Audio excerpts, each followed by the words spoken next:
بسم اللہ الرحمن الرحیم۔ ناظرین، دنیا میں عورت کو سب سے زیادہ عزت قرآن پاک نے دی۔ عورت کو عزت کی نگاہ سے دیکھا کرو، تم اسی کے ذریعے دنیا میں آئے ہو۔ مرد کو عورت کے کردار کی کتنی فکر ہوتی ہے، اتنی فکر اگر اپنے کردار کی کرے تو کتنی عورتیں بد کردار کہلانے سے بچ جائے۔ یہ سچ ہے کہ عورت میں درد سہنے کی عادت ہے، مگر اس کا مطلب یہ ہرگز نہیں کہ وہ درد دیے جانے کی مستحق ہے۔ مرد کا گناہ وقت کے تالاب میں کنکر کی طرح ڈوب جاتا ہے، جبکہ عورت کا گناہ ساری عمر کمل کے پھول کی مانند سطح آب پر رہتا ہے۔ بس یہی ایک سچ ہے۔ عورت کے لیے ضروری ہے کہ گناہ کرنے سے پہلے وہ اپنے آپ پر ترس ضرور کھائے، کیونکہ گناہ کرنے والی عورت کو توبہ کے بعد بس اللہ معاف کرتا ہے، لوگ نہیں۔ عورت کی عزت کرو، کیونکہ قرآن پاک نے عورت کو اپنی پسند ناپسند ظاہر کرنے کا پورا حق دیا ہے۔ سب سمجھتے رہے عورت مشوق ہے، صرف شاہ لطیف کو معلوم تھا کہ عورت عاشق ہے۔ اس لیے شاہ لطیف نے لکھا ہے، عورت عشق کی استاد ہے۔ عورت کے پاس یہ صلاحیت ہے کہ حالات کے تقاضے کے مطابق وہ والدین کا بیٹا بھی بن سکتی ہے اور اپنی اولاد کا باپ بھی بن سکتی ہے۔ عورت تھی اس لیے غیرت کے نام پر قتل کر دی گئی، ورنہ بغیرتی کے بڑے بڑے ریکارڈ تو اب بھی ہمارے معاشرے کے مردوں کے نام ہی ہیں۔ بیویاں اور بیٹیاں ہر کسی کو حضرت فاطمہ جیسی چاہیے، لیکن کوئی بھی حضرت محمد صلی اللہ علیہ وآلہ وسلم جیسا باپ نہیں بننا چاہتا، اور نہ ہی حضرت علی جیسا شوہر بننا چاہتا ہے۔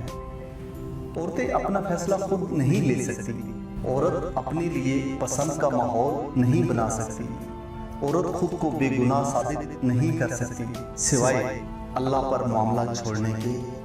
اللہ تعالیٰ نے عورت کو مرد کی پیشانی سے نہیں بنایا کہ مرد اس پر حکمرانی کرے، نہ اس کے پاؤں سے پیدا کیا کہ وہ اس کی غلامی کرے، بلکہ اس کی پسلیوں سے پیدا کیا کہ وہ اس کے دل کے قریب ہو۔ عورت تب برباد ہونا شروع ہوتی ہے جب اس کے حسن کی تعریف ایک غیر مرد کر رہا ہوتا ہے۔ عورت اگر محبت بھی کر لے تو بھی اقرار نہیں کرتی۔ مرد کو محبت نہ بھی ہو لیکن اقرار ضرور کرے گا۔ جب تک عورت نہ چاہے مرد اپنی حد کبھی پار نہیں کر سکتا۔ عورت مرکز نگاہ بننا چاہتی ہے، لیکن گھورے جانے پر اعتراض ہے اس کو۔ اپنی بیوی کو کبھی بھی دکھ نہ دے، کیونکہ بیویوں کی دنیا بہت چھوٹی ہوتی ہے، اپنے شوہر سے شروع ہوتی ہے اور شوہر پر ہی ختم ہو جاتی ہے۔ ایک لڑکی جب رخصت ہو رہی ہوتی ہے تو وہ صرف اپنا گھر نہیں چھوڑتی، بلکہ گھر کے ساتھ اپنا بچپن، اپنے ناز نخرے، اپنی انا، اپنا آپ بھی چھوڑ رہی ہوتی ہے۔ کبھی ایسی عورت سے ناتا نہ تو جو تمہاری بہت سی خامیوں کو جانتی ہو اور پھر بھی تم سے پیار کرتی ہو۔ عورت کی زندگی میں اولاد مرد کے نصیب سے ہوتی ہے، اور مرد کی زندگی میں دولت عورت کے نصیب سے آتی ہے۔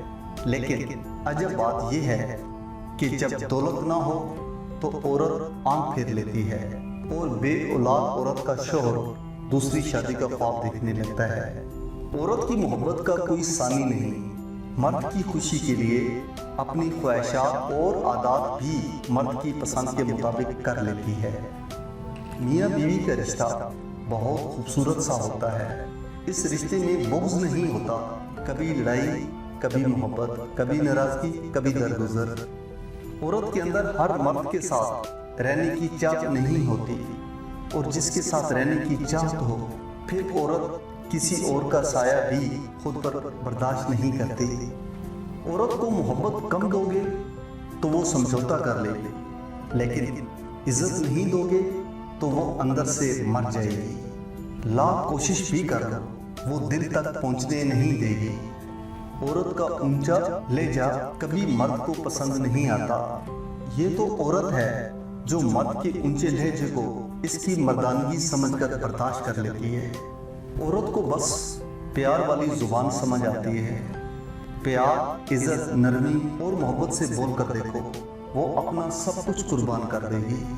ایک عورت جو اپنے دل کو پھر سے محبت کے لیے کھول دے جبکہ اس کا دل ٹوٹ چکا ہو، یقین جانو اس جیسی بہادر عورت کوئی نہیں ہو سکتی۔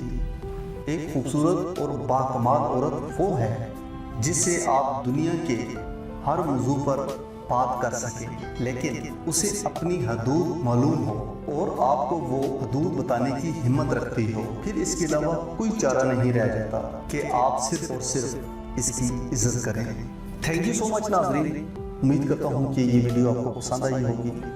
ناظرین، اگر ابھی آپ ہمارے چینل پر نیو ہیں تو ہمارے چینل کو سبسکرائب ضرور کیجیے گا۔ اگر یہ ویڈیو آپ کو پسند آئی ہے تو اس کو لائک کریں اور دوستوں تک بھی شیئر کریں۔ تھینک یو سو مچ۔ انہی الفاظ کے ساتھ راجہ مشتاق کو اجازت۔ پاکستان زندہ باد۔